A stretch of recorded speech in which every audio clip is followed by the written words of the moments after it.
নমস্কাৰ অসম নিউজ এক্সপ্ৰেছলৈ মই স্বপ্নম ইয়াসমিনে আপোনালোকক স্বাগতম জনাইছোঁ। এই মুহূৰ্তত আপোনালোকৰ বাবে লৈ আহিছোঁ এক বিগ ব্ৰেকিং নিউজ। প্ৰভাৱশালী ব্যক্তিৰ তালিকাত মোদীৰ সলনি মহম্মদ ইউনুছৰ স্থান লাভ। বিশ্বৰ জনপ্ৰিয় আলোচনী টাইম মেগাজিনে 2025 বৰ্ষৰ বাবে বিশ্বৰ 100 গৰাকী প্ৰভাৱশালী ব্যক্তিৰ তালিকা প্ৰকাশ কৰিছে। এই বছৰৰ তালিকাত ভাৰতৰ প্ৰধানমন্ত্ৰী নৰেন্দ্ৰ মোদীৰ নাম নথকাৰ কথা প্ৰকাশ পোৱাত বহুত আচৰিত হৈছে।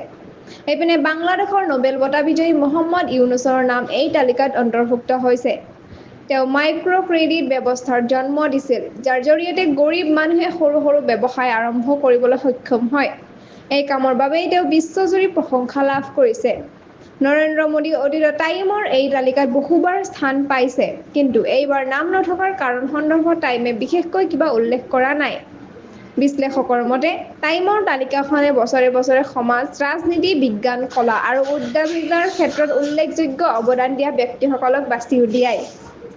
এইবাৰ মোদীৰ নাম তালিকাত নাথাকিলেও ইউনুছৰ অন্তৰ্ভুক্তি বিশ্ব মঞ্চত দক্ষিণ এছিয়াৰ এক গুৰুত্বপূৰ্ণ উপস্থিতি প্ৰতিনিধিত্ব কৰে।